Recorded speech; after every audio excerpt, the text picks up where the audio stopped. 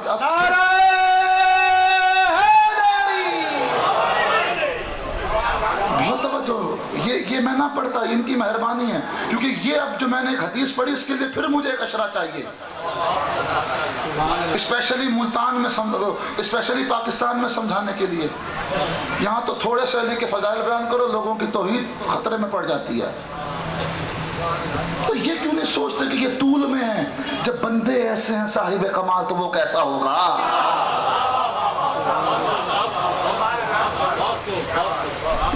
جب بندگی کی معراج پہ لوگ ایسے ہیں تو خالق کیسا؟ جب مخلوق ایسی تو وہ کیسا ہوگا؟ عبد ایسے تو معبود کیسا ہوگا؟ مرزوق ایسے تو رازق کیسا ہوگا؟ مرحوم ایسے تو رحمان کیسا ہوگا؟ یہ کیوں نہیں سوچتے؟ علی ممسوس فی ذات اللہ. علی وہ ہے جس نے اپنے پورے وجود کو سانچے وحدت میں ڈھال دیا. علی کا سونا بھی اس کے لیے، علی کا اٹھنا بھی اس کے لیے، علی کا جاگنا بھی اس کے لیے، علی کا کھانا بھی اس کے لیے. اب کیسے پتہ لگاؤ گے علی کیا چاہتا ہے؟ وہ کیا چاہتا ہے؟ طول میں ہے علی.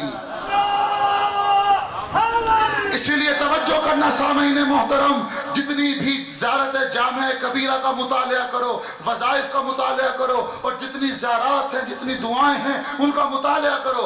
حدیث سے خدا کی معرفت کبھی حاصل نہیں ہو سکتی، اس کی معرفت دعائے معصوم سے حاصل ہوگی. اس لیے کہ چہاردہ معصومین نے ساری زندگی اپنے قدرت سخن کے مطابق لوگوں سے کلام نہیں کیا. یہ ان کی مظلومیت تھی. نہ خدا نے قرآن کو اپنی قدرت سخن کے مطابق نازل کیا، نہ ائمہ معصومین نے کلام لوگوں کے سخن کے مطابق کیا، ان کی سطح فکری کے مطابق کیا، اپنی سطح فکری کے مطابق نہیں کیا. اپنے قدرت سخن کے مطابق چہاردہ معصومین نے کبھی کلام نہیں کیا. کلم الناس علی قدر عقولہم، ان لوگوں کے لیے ان کی سطح فکری پہ اترے، پھر سہل کر کے جو ذہن انسانی سے مانوس الفاظ تھے، تراکیب تھی، وہ بیان کی، اور پھر گفتگو کی. وہ حدیث ہم تک پہنچی. یاد رکھنا حدیث میں مخاطب وہ جاہل معاشرہ تھا، لیکن دعا میں مخاطب وہ ہوتا ہے معصوم اپنی صلاحیتوں کو بروئے کار لاتے ہوئے کہتا ہے کفا بی عزن. علی کے لیے یہ کافی ہے کہ تو اس کا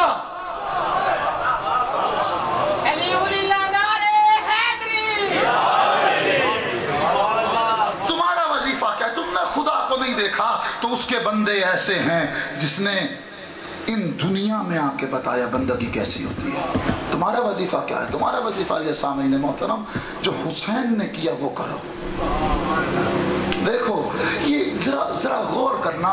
شب عاشور ایک خطبہ دیا حسین ابن علی نے.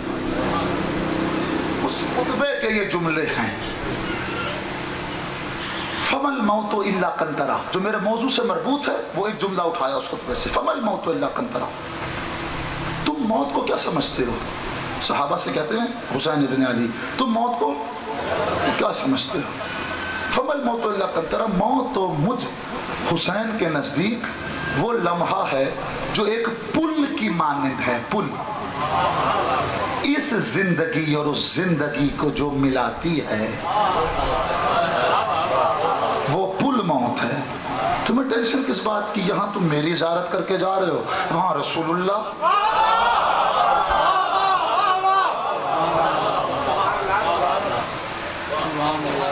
فمل موت الا قنطرہ ہے. توجہ.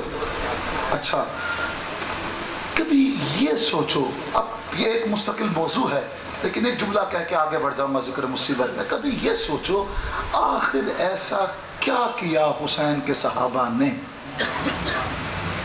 کہ حسین ابن علی کو یہ کہنا پڑا کہ یا ابتا یا جدہ یا اخی الحسن، اے میرے بھائی، اے میرے بابا، یا رسول اللہ، اے میرے نانا، جیسے صحابی مجھ حسین کو ملے آپ کو بھی نہیں ملے۔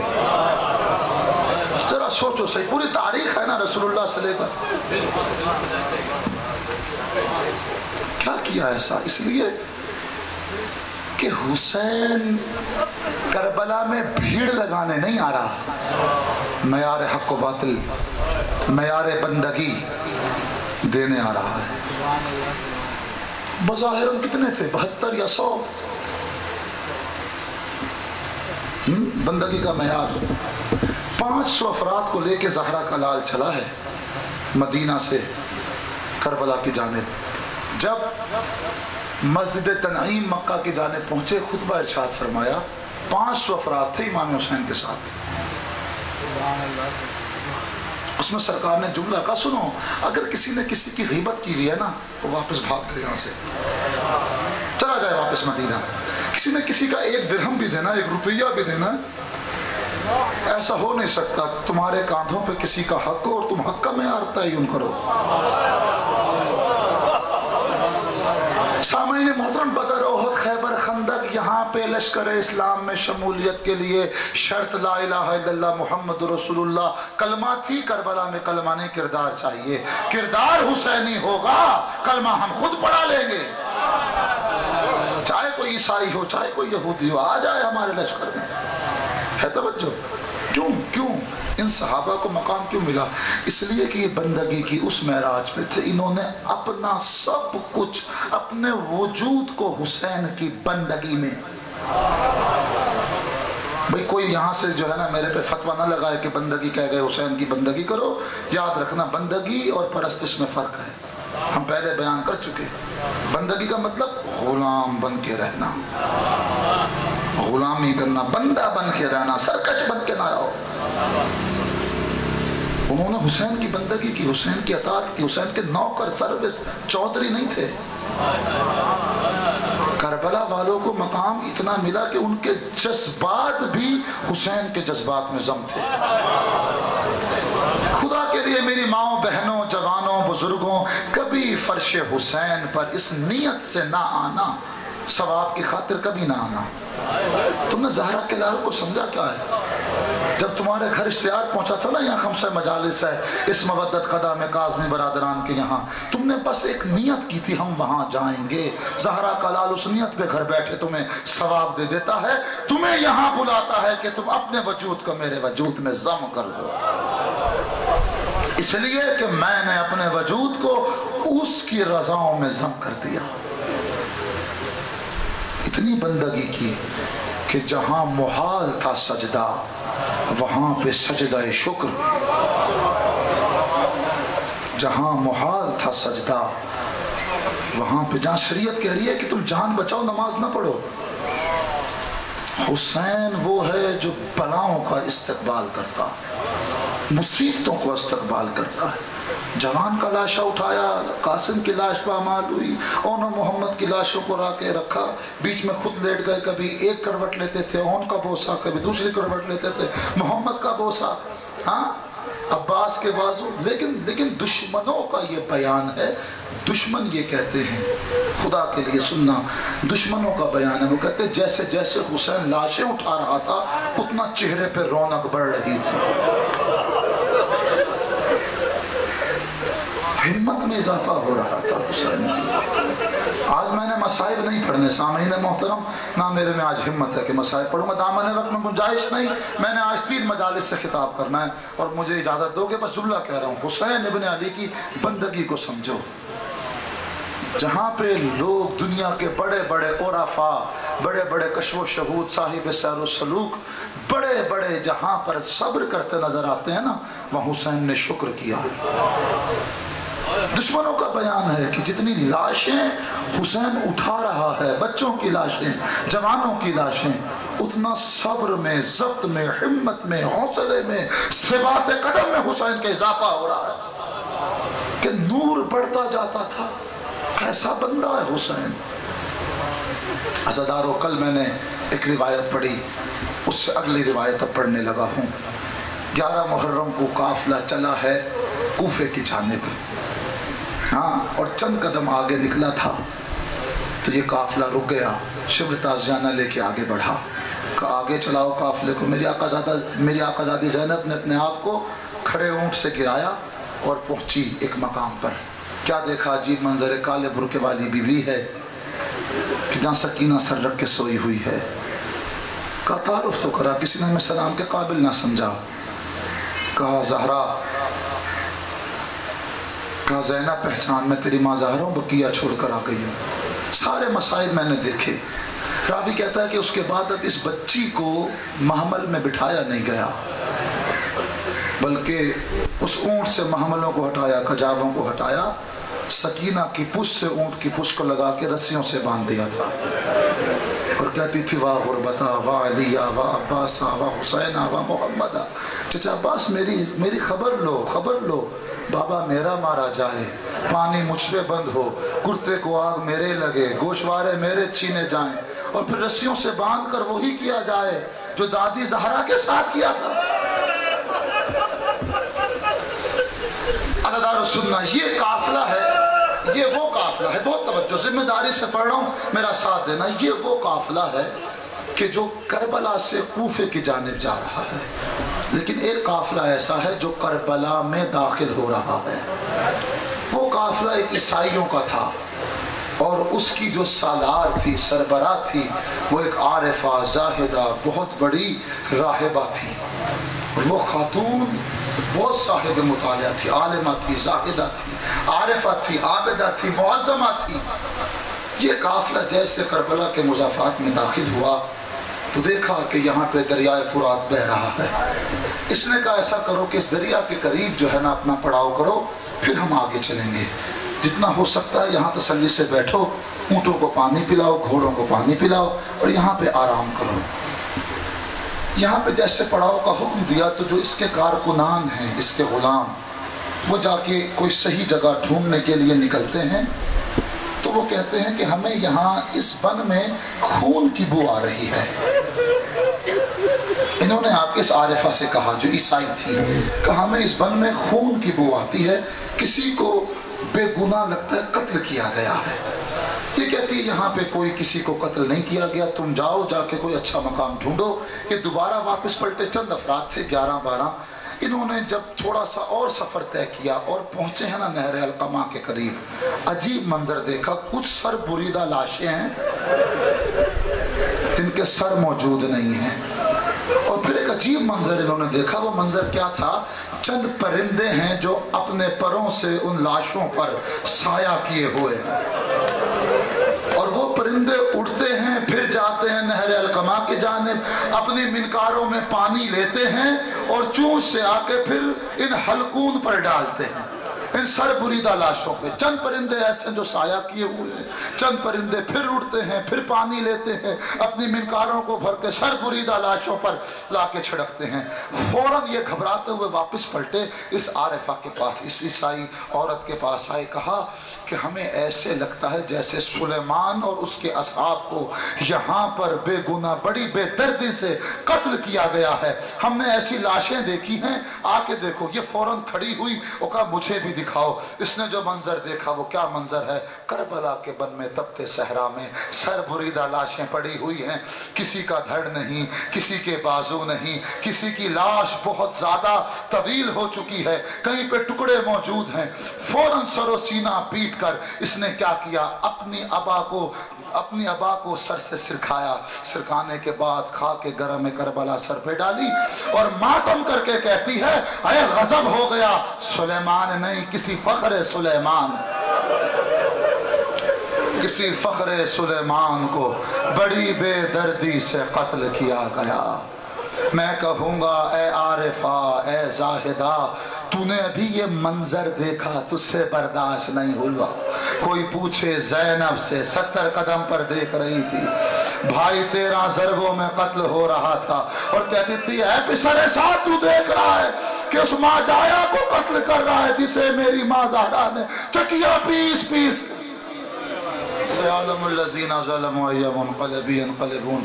بارلہ محمد و آل محمد کی عزت عصمت کا واسطہ اس پرسے کو اپنی بارگاہ میں قبول و منظور فرما، بے گھر کو گھر مدد نصیب فرما، بے آسرا کو آسرا نصیب فرما، اس پرسے کو امام زمانہ کی بارگاہ میں قبول و منظور فرما، ان بزرگان کو جو ہاتھ تیری بارگاہ میں بلند ہیں اپنے در سے خالی ہاتھ نہ لوٹا۔ ربنا تقبل منا انک انت السمیع العلیم بحق محمد و عطرتہ۔